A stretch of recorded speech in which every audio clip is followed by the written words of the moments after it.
Psalm 46, verse 10.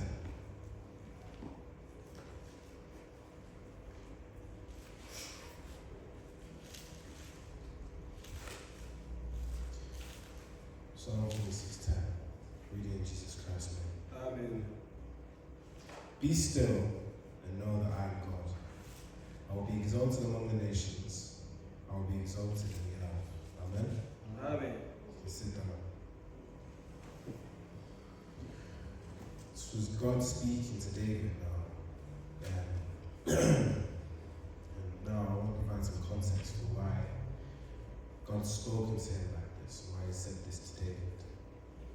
Because David had a lot of problems. He had a lot of problems.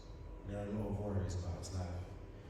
Anywhere from financial to romantic to war-related, name it. He was a busy man and he had lots and lots of problems. From his eyes were everywhere. And his head was everywhere. His head was scattered. And his heart wasn't at peace. David didn't really have peace for most of his life. After entering Saul's palace, David wasn't at peace. He didn't have peace. He was taken in by the king, treated him as a father, then chased out by that same man. For many, many years to come, decades to come, he's running away, fleeing for his life. Then he comes back, becomes the king, and then he goes straight back to war. So he never really finds peace. David never really settles until he's old. And even when he's still reigning as king, he's still doing things that set him back. Problems with Bathsheba and Nathan set him back. He was never at peace in his heart.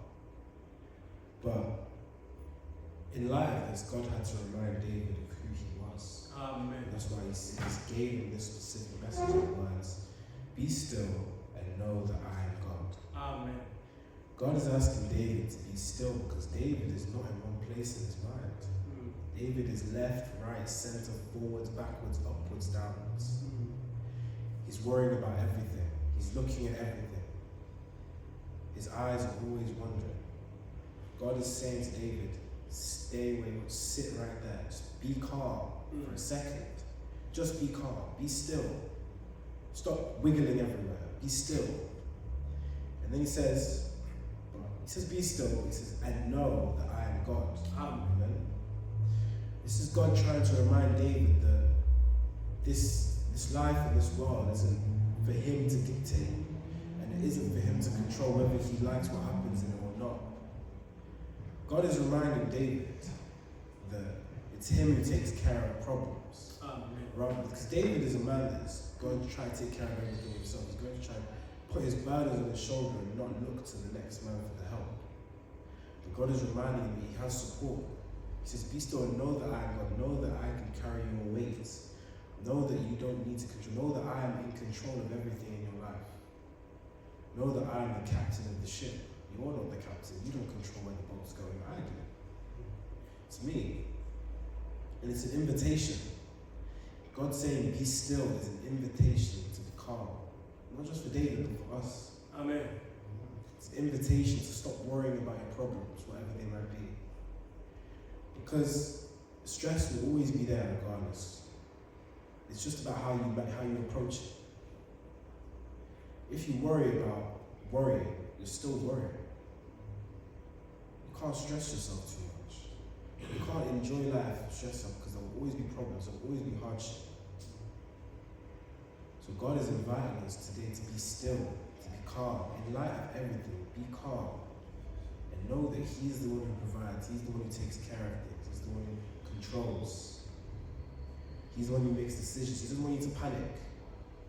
He knows there's a lot going on. That's why He's telling you to be still, because He can see what you're going through. God can see it. And God can see the heart. God knows what's in your heart.